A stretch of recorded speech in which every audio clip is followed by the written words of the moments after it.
Murderbot is finally here, and it's everything I hoped for. It's funny, it's violent, and somehow the most emotionally complex character is a cyborg who just wants to binge watch media and avoid talking to people. I'd watched 7,532 hours of content since then. That sounds exactly like what we do at the Binge Zone. And in this video, we're going to be breaking down the first two episodes, so let's just dive into it. Let's start off with what exactly is Murderbot, because it's not entirely a robot. I'm a security unit, and I don't party. Murderbot is an older model SecUnit, a security unit or SecUnit for short. The difference between Murderbot's model and other machines is that Murderbot is a cyborg. A cyborg is part machine and part human, which would explain a few things about Murderbot, like the fact that not only does it have biological organs, I think it has a human consciousness. It was able to remove its governor's module, which allowed it to now act out any desire that it had. You see, every sec unit is equipped with something called a governor's module.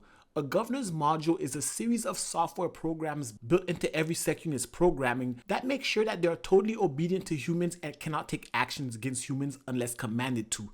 If they try to rebel or act on their own, the modules would fry that sec unit.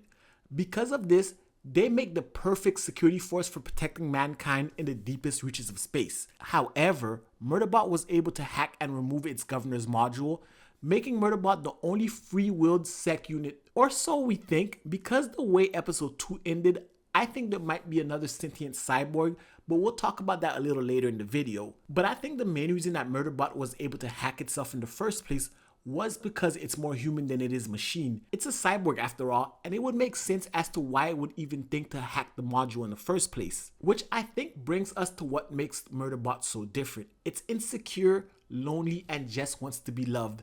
Kind of like me, so please hit the subscribe button if you're liking this video. Even though Murderbot talks about how it dislikes humans, as well as every murder fantasy it can come up with in its mind, it can't even bring itself to look a human in the eye without being flustered. The thought of giving a speech petrifies it. But in the same breath, Murderbot doesn't hesitate when it comes to saving humans. To me, that's especially interesting given the fact that Murderbot has hacked its governor's module, making it so that it doesn't actually have to save anyone if it doesn't want to, since it has free will over its actions. But it is choosing to leap into danger to protect humans. I think that's what makes the underlying mystery of what happened in that corrupted memory that Murderbot has so interesting. Which brings us to the first episode.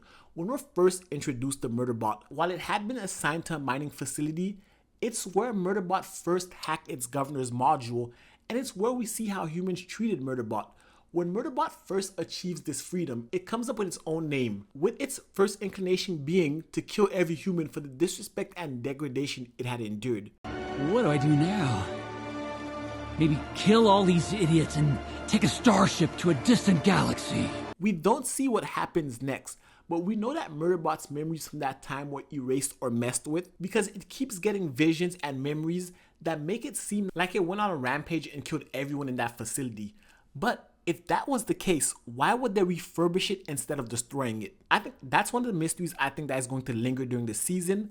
What happened to Murderbot? Because I think that Murderbot was actually trying to help people in that memory. As snarky as it is towards humans and how it looks down on us, I don't think it actually hates us. That was quite the understatement.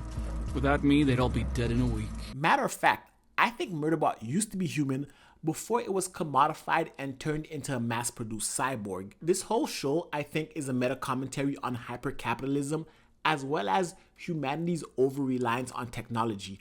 As we become more and more reliant on AI and technology, and full disclosure, while I haven't read any of the books, but from when we're first introduced to the survey crew who need funding for their research, they are being upsold the services of a sec unit in order to be insured. So essentially, before they're given funding or a loan, they have to get insurance. And in order to get insurance, they have to pay for a sec unit.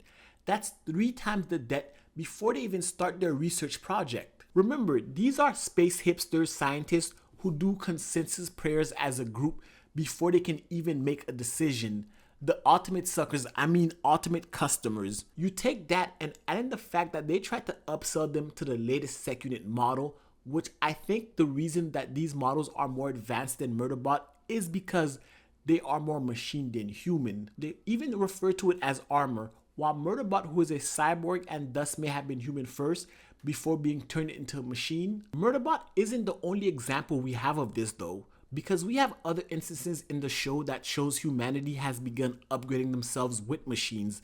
Look at the character of Gerthin, who is human, but he also has gotten technological implants that gave him mental upgrades, which allow him to interface with machines as well as process information faster. While not as fast as a machine AI mind like Murderbot, I could feel Garathan moving around in there, but I had more processing power. Ow. it is faster than a regular human mind or basic computers. We see in the second episode that it's both Murderbot and Gerthin that are the most rational and do the thinking for the group, showing their over-reliance on machines for their thinking. And even between the two of them, you see this human trait of competition as they both try to have a technological dick-swinging competition. If we zoom out of the show, we can look at the real world. With the rise of things like ChatGPT, Gemini, Apple Intelligence, or any other of these new AIs that have been rolling out lately, we are starting to become over-reliant on AI as well. From kids having AI write papers and do research for them, or even professors having AI do their actual jobs, you start to see how this is a meta commentary on where we are headed as a society. Which brings me to a question for you guys. If you could upgrade yourself with any form of technological advances or AI implants, would you actually do it to allow yourself to mentally interact with machines or process information faster? Let me know in the comment section below. Aside from all the social commentary and comedy of the show, there is a mystery at the end of episode 2. There was a second crew on the planet, but that crew has been killed and their SecUnit destroyed. I don't think it was an alien creature that did this, because from what we've seen from the creatures on this planet, that creature was way too big to do such a precise attack. To me, it looks like someone assassinated them. If it was a bug creature, I think the damage to the ship would have been worse, as well as the fact that it would have just ate them instead of just leaving them for dead. Add in the fact that we saw Murderbot being able to fight off the alien creature of this planet, but for some reason, this SecUnit looks like it was destroyed in a fight and killed, which brings us to the question of who did this and why? The first clue we get to this is the fact that the maps to this planet were incomplete, as well as the company did not tell anyone about the alien creatures. I think that means that there is something important on this planet and someone doesn't want anyone to know about it. I'm not sure what it is, but I do think that it has something to do with the research that the crew is conducting on the planet. Being that this is a story that satirizes corporate greed, I wouldn't put it past the corporations that's funding this crew to be behind everything, or it's another Murderbot. Instead of being like our Murderbot, this SecUnit is evil and wants to actually go on a murder spree.